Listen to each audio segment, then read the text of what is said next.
still liberals and not socialist, communist, or anarchists? How come we're still liberals and we're not socialists, communists, or anarchists? Do you know what those words all mean? Because I'm not a liberal, I'm a progressive, which is different. You said socialist, communist, or anarchist, those are the choices? Yeah. Why are those together? Since they're opposing philosophies. So from our sets, did any of us give off the vibe that we think the government should control the means of production? I don't know, I heard a lot of Biden support. You heard a lot of Biden support. Biden! You think Biden is a socialist, communist, or anarchist? You think the most centrist Democratic president in history is a... But you're the one... I think he's a fascist. You think he's a fascist? I think... This is why comedian Steve Hofstetter is one of the best out there, and the mainstream will not cover him for some reason. I am going to have a aneurysm soon. I understand. I like the idea that you think he's both a socialist and a fascist. And an anarchist. I think you just learned the suffix "ist" recently. And let me tell you this, that question was the dumbest. So... And let me just say, and if you have no idea who this man is... I have friends who are conservative. I'm very conservative. Yeah? I have a gay daughter. Great. My best friend is gay. Okay. You know. So, are you every conservative? But there's more of us out there than you think. Just because... No, but do you vote? Yes. For who? I voted for Trump. That's my point. So hold on a second, wait. Who I vote for doesn't make me who I am, but you're judging. Wait, hold on a second, hold on. I'm not judging you personally. I am judging some of your decisions, and your decision to vote for a hate-mongering criminal and are you proud of your vote for Trump? Wait, you voted for somebody whom I think is horrible because he was cheating on his wife when she got killed in the car accident.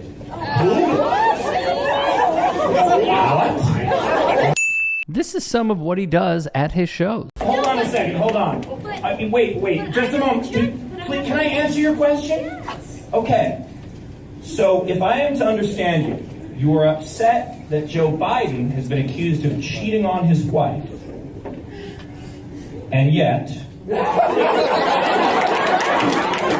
The thing that I truly think is that you are most likely socially progressive.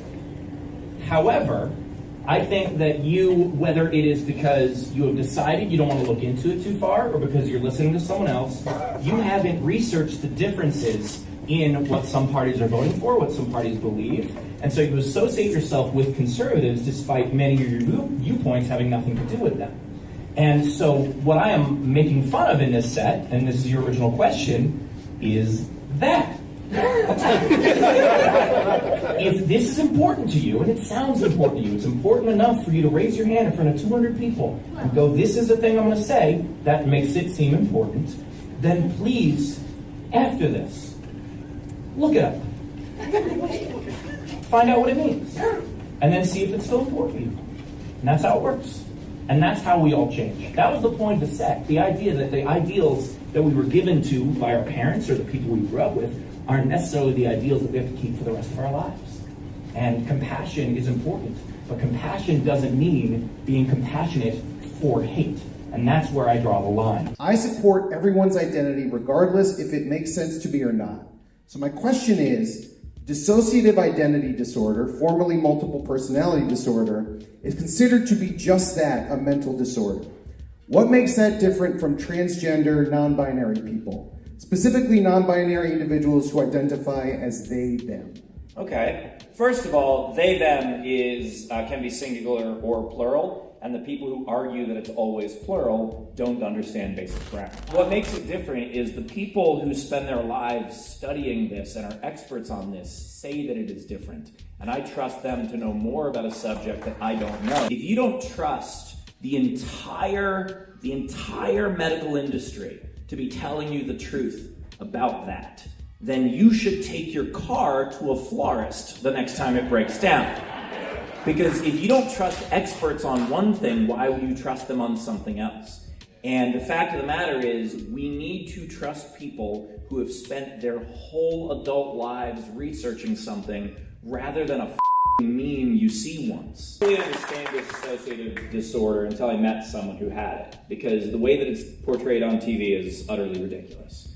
But I met a fan who had that and had a caretaker with her because she could become dangerous to herself. And I was talking to her and I had stepped away and I came back and she didn't know that I was there yet. I was walking up behind where they were and she was speaking as if she was like a small child. And then when she realized that I was there again, she kind of shook it off and apologized, like, I didn't want you to see that, that's so embarrassing. And I was like, no, I get that this is something that you're fighting. And it was a lot for me to process because it's not something I had ever seen before. And when you see something that you've never seen before, it takes a while for you to understand it. And I think that that's what's happening now. I think that for the first time, there are a lot of people who are seeing a different gender identity than they understand. And so their first reaction is going, no, that's not a thing. And then if it actually is someone in their life and someone they're talking to, then they start to understand it a little bit more. I think that what we know as a society right now is very different than what we'll know in 5 years or 10 years or 1 year if they close all the schools. But like, it is something that I don't fault people for having trouble grasping immediately. Every one of us had that moment.